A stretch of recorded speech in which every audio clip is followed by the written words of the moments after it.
I think that idea of, your alternate lives or your alternate versions of yourself, I mean, that's definitely a very, it's been around for a while. And so it wasn't an intentional, thing to kind of mirror that movie at all. I'm very excited to talk about this show. I have truly loved it since it launched. And I was just telling BD and Lori, I think season 3 is probably the best one yet. And Teresa, I want to come to you first. And first and foremost, say congratulations to you and Awkwafina and the writer's room for what you've done so far. I mean, Bowen, you and the cast are incredible, but it really also starts with the writing. And so with that said, I love how this season in particular almost feels like it might be the end for this show while still leaving some room open. And I'm curious, did you specifically write this season to be that, or was that sort of, or am I just reading into things too much? No, I think we definitely wanted this season to feel like there was some movement for Nora's character to like really, by the end of it, you feel like, hopefully very satisfied with where her character has come from. But, at the end of the day, who knows what's going to happen? We'll never say no. I think we just love all working together so much.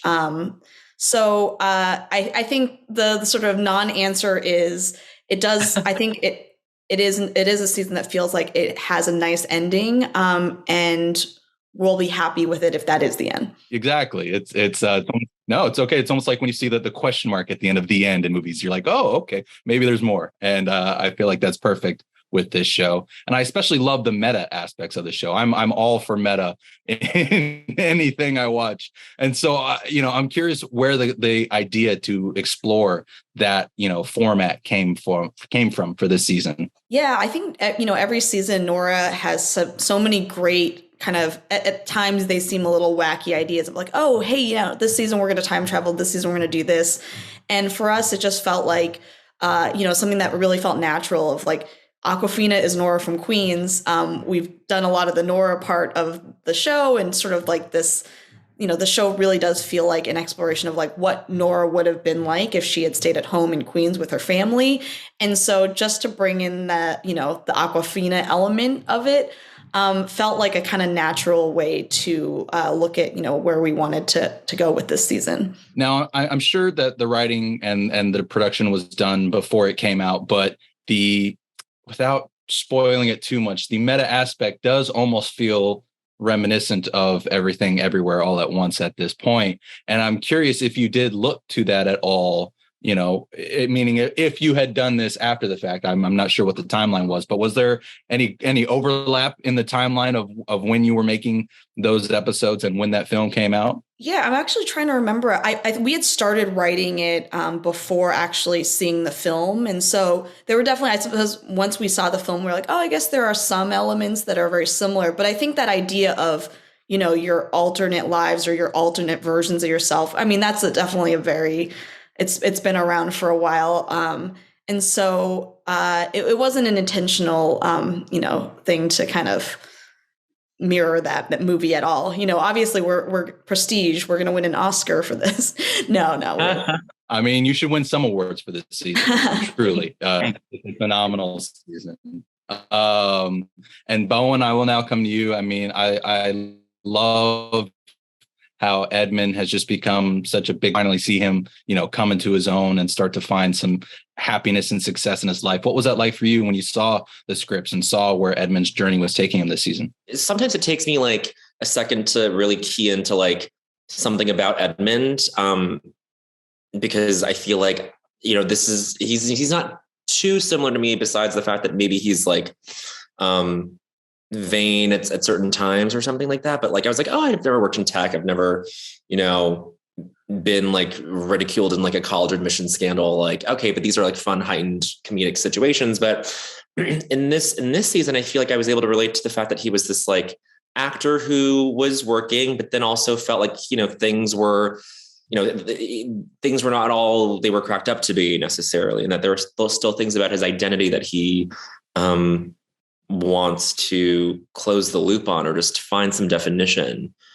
for. And I feel like that was something that I immediately like keyed into. I was like, oh gosh, like I've thought about these questions a lot myself. And I've thought about how like it's been hard for me to like, date and also try to like find some fulfillment out of like something more gratuitous in my romantic life. Like these are things that I thought hit very close to home. And so it was very interesting to be in situations that were funnier than any other season, I think, and also be in situations that were so much more grounded for me as an actor to approach. With that said, about exploring his identity and connecting it to your own, one of the things that I love about this season is the international trip. I'm trying to keep it somewhat spoiler free, but and especially the look that comes from that trip. And I'm curious how much input, how much insight, decisions you made for that look, as much as from the writer's room and wardrobe. Well, it was on the page, and so I'll blame Teresa. But no, I mean, I literally, our hair department head came to my apartment, and I sat right there. We tried the wig on for the first time. I was like, I look so stupid. Like this is it. Like this, I won't push back on anything. Like this is perfect. We go to Iceland. I think we can say we go to Iceland. And Edmund goes for a very specific reason and sort of wants to adapt and conform to like this thing that he connects with in that culture and that aesthetic and the way that people look there. And so, yeah, I mean, it's just so ridiculous. It's just so funny. And the whole time just shooting there, wearing just in that look the whole time was really, really, really wonderful. I think we definitely have had our share of wigs on the show. In terms of Nora having a lot of crazy looks from season 1 to beyond. But everyone has to wear a wig at some point, and so it was really fun to get to see Edmund in this truly insane getup. Every time I saw Bowen, when we were actually filming in Iceland, I just couldn't help but laugh because he was just so absurd. And it's so great to have actors who are just like, yeah, we're down for anything. We're going to play around with this. It was wonderful. I certainly look forward when audiences can get to see this crazy look, but also see the emotional depths that this season goes to. This is a truly phenomenal chapter of the show, and I can't wait to spread the word about it. I'm getting the rap signal, so thank you both so much for taking the time to chat. I really do appreciate it. Thank you. Thanks so much. Absolutely. Hope you have a good rest of your weeks.